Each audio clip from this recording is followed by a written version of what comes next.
Study point में आपका खैर मकदम है। अज़ीज़ तलबा, आज कुछ सवालात व जवाबात को हल करते हैं। तो आइए शुरू करते हैं। पहला सवाल देखते हैं।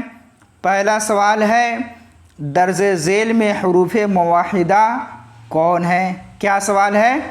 दर्जे ज़ेल में हुरूफ़ मुवाहिदा कौन है? हुरूफ़ मुवाहिदा उस हुरूफ को कहते हैं जिस पर एक नुक्ता हो, वह नुक्ता ऊपर हो या नीचे हो, उससे कोई मतलब नहीं। कहीं भी एक नुक्ता हो तो वह हुरूफ़ मुवाहिदा होता है।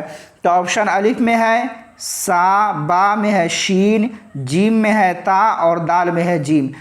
तो यही सही जवाब हो जाएगा, ऑप्शन दाल जीम राइट आंसर हो जाएगा।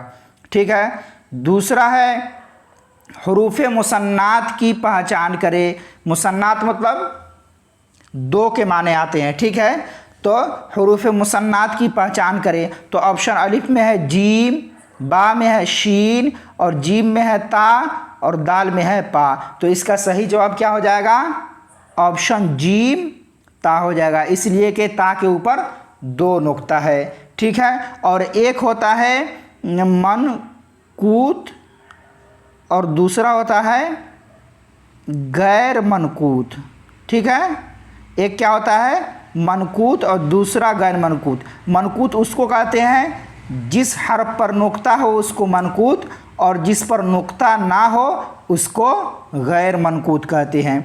तो इसका सवाल नंबर 2 का जवाब हो जाएगा ऑप्शन जीम ता। हुरूफ़ मुसन्नात ता है, इसलिए कि ता मुसन्नात के माना दो के होते हैं। ठीक है।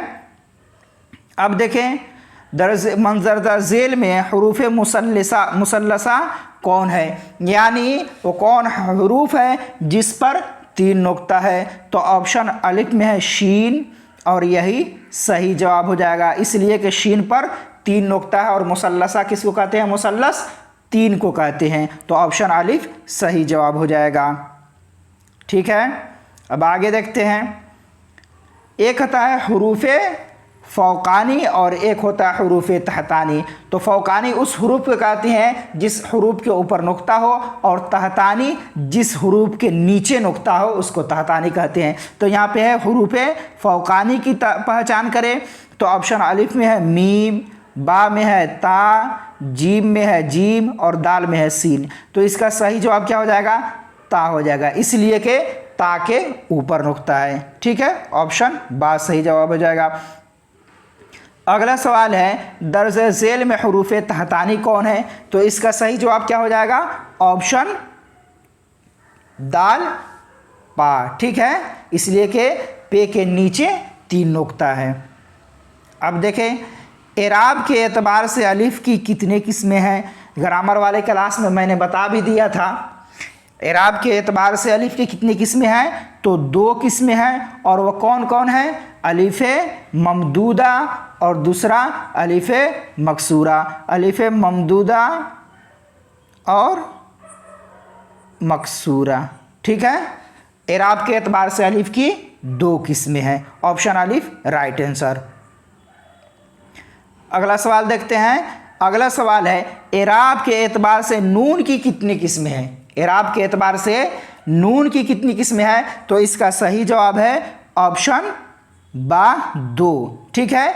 एक होता है नून ज़ाहिर और एक होता है नून गुन्ना। ठीक है। तो एराब के एतबार से नून की कितनी किस्में हैं? 2 किस्में हैं, ऑप्शन बा राइट आंसर हो जाएगा। अब देखें, दर्जे ज़ेल में नून ज़ाहिरा की मिसाल कौन है? क्या सवाल है? दर्जे ज़ेल में नून ज़ाहिरा, ज़ाहिरा मतलब जो ज़ाहिर हो, देखने में आए, उसी को हम नून ज़ाहिरा कहते हैं। तो ऑप्शन अलिफ में है यहाँ, बा में है वहाँ और जीम में है कहाँ और दाल में है यहाँ पे जहान था। ठीक है। क्या था? जहान।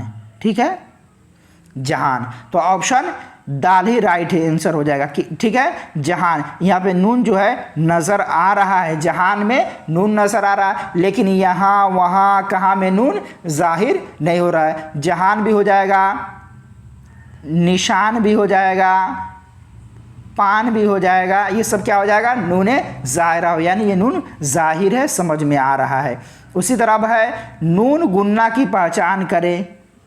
तो नून गुन्ना क्या है यहाँ पे, तो ऑप्शन दाल हो जाएगा जहाँ। ठीक है, ऑप्शन दाल क्या हो जाएगा, जहाँ हो जाएगा। आन बान शान ये क्या हो जाएगा, नूने ज़ाहिरा हो जाएगा, और नून गुन्ना क्या हो जाएगा, जहाँ। ठीक है, अगला सवाल देखते हैं। दर्जे झेल में इस्म कौन है। इस्म किसको कहते हैं, नाउन को कहते हैं, सर्वनाम को कहते हैं, ठीक, संज्ञा को कहते हैं। ठीक है, तो इसमें सही जवाब क्या हो जाएगा, ऑप्शन दाल हो जाएगा, मस्जिद।